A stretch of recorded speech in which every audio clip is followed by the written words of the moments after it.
Terhormat Bapak Presiden Republik Indonesia Insinyur Haji Joko Widodo, yang mudah-mudahan Allah panjangkan umurnya dalam kebaikan, para kabinet, menteri yang hadir, dan seluruh tamu undangan yang berbahagia. Abad 8 Masehi ada seorang khalifah besar namanya Harun ar-Rasyid. Dia ingin meningkatkan perdagangan dan investasi di negaranya. 3 hal yang beliau lakukan. Yang pertama adalah integritas, kedua loyalitas, dan yang ketiga adalah sinergi ketuhanan. Tantangannya adalah ada begitu banyak orang yang membenci sang presiden. Maka kemudian satu saat ada ulama mendatangi Khalifah Harun ar-Rasyid dengan mengatakan, "Inni nasihun lak." Wahai presiden, saya akan menasihati Anda.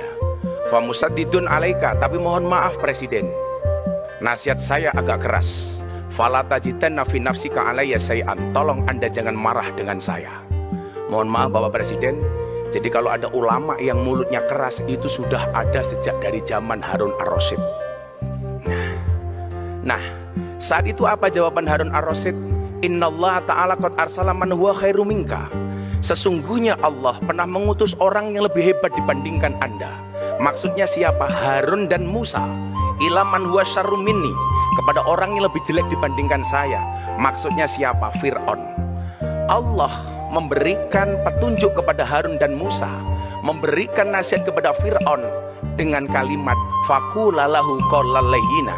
Harun, Musa, kamu berikan nasihat kepada Fir'aun dengan cara yang lemah dan lembut. Artinya Bapak Ibu, pantaskah hari ini ketika kita memberikan kritikan kepada pemerintah, wabil khusus kepada presiden, dengan cara yang kasar, padahal Allah memerintahkan Harun dan Musa untuk berbicara kepada Fir'aun sekalipun dengan cara yang lemah dan lembut. Maka kemudian yang terjadi apa? Ketika terjadi head speed, ditangkap polisi, kesan yang terjadi adalah kriminalisasi ulama. Saya katakan tidak ada kriminalisasi ulama. Kalau ada ulama berbuat kriminal ditangkap sama polisi, itu bukan kriminalisasi ulama, tapi proses hukum terhadap ulama yang kriminal. Kriminalisasi ulama itu kalau Pak Enggar ngundang ustadz untuk ceramah pulang nggak diamplopi, lah itu kriminalisasi. Atas dugaan pelanggaran KUHP pasal 378 penipuan. Nah, kalau dikasih cuman sedikit isinya, pasalnya beda Pak, 335, perbuatan tidak menyenangkan. Atas dasar itu Bapak Presiden mohon izin, saya membuat gerakan dengan anak-anak muda, gerakan moderasi, beragama dan berbangsa yang happy dan menyenangkan. Yang dari awal rencananya mau disupport sama Pak Bahlil, tapi alhamdulillah sampai hari ini belum terrealisasi. Mohon maaf Pak Bahlil, saya tidak menagih tapi hanya mengingatkan. Kemudian yang terakhir, sinergi ketuhanan. Atas semua langkah presiden dan para menteri kabinet, ada Pak Luhut dan lain sebagainya, serta hari ini kita melihat Be Universe, tentunya ada sinergi ketuhanan. Atas semua ikhtiar yang kita lakukan, tentunya kita minta kepada Tuhan untuk membuat semuanya menjadi mudah. Karena dikatakan oleh Ibnu Athaillah, tidak akan pernah terhenti sebuah permintaan ketika kamu sandarkan permintaanmu hanya kepada Tuhanmu, dan tidak akan pernah menjadi mudah sebuah permintaan ketika kamu percaya dengan kemampuanmu. Karena pada dasarnya manusia mampu bukan karena dia mampu, karena dimampukan oleh Allah yang maha mampu. Kalau memang manusia mampu, seharusnya dokter badannya paling sehat. Kenapa? Karena dokter pekerjaan menyehatkan orang lain. Tapi faktanya banyak dokter yang sakit.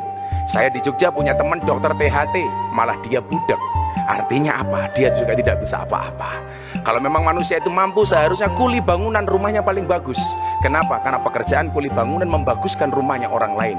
Tapi faktanya banyak kuli bangunan yang tidak punya rumah. Untuk itu kita berdoa Bapak Ibu. Saya jadi ingat cerita seorang Gus Dur ketika ada kiai berburu ketemu harimau, ditembak. Ternyata harimaunya kebal, gantian harimau ngejar Pak Kiai. Begitu ketemu jurang, kiainya berpikir, saya harus tawakal, pasrah sama Allah.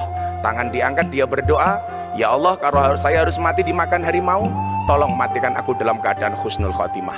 Ternyata begitu matanya dibuka, macan tidak makan Pak Kiai. Pak Kiai bertanya kepada harimau, harimau kenapa kamu tidak makan saya? Mohon maaf Pak Kiai, saya juga sedang berdoa. Kamu doa apa? Allahumma barik lana.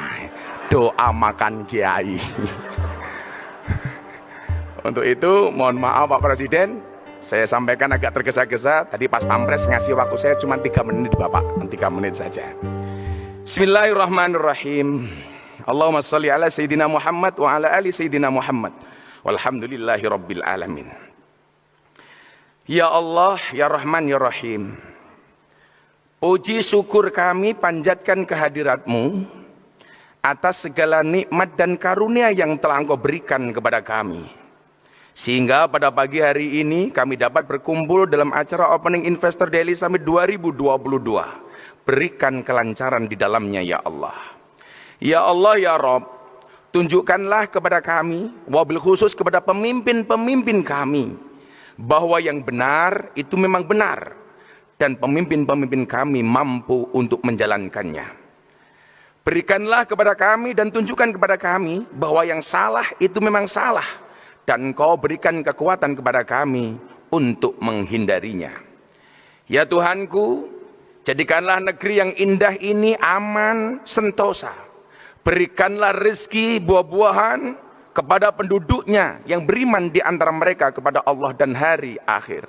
Ya Allah, Ya Rabb, sesungguhnya kami mohon ampunan, terbebas dari masalah dunia dan akhirat. Ya Allah, sesungguhnya kami mohon ampunan, terbebas dari masalah dalam urusan agama, dunia, keluarga dan harta. Ya Allah, tutuplah aib kami, tenangkanlah kami dari rasa takut. Ya Allah, jauhkanlah kami dari arah murka-Mu, baik dari depan, belakang, kanan, kiri dan atas. Aku berlindung dengan segala kebesaran-Mu ya Allah, agar Engkau tidak menghancurkan kami dari segala arah ya Allah. Ya Allah, Ya Rabb, tuntunlah kami menuju petunjuk-Mu dan jadikan amal perbuatan yang kami lakukan sebagai amal yang selalu dilakukan hanya karena mengharap ridho-Mu.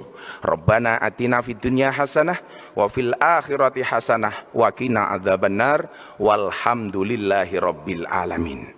Beli permen di Kota Medan, ada gajah minum susu. Pak Presiden yang gagah dan tampan, izinkan Gus Miftah mengucapkan I love you. Terima kasih. Assalamualaikum warahmatullahi wabarakatuh.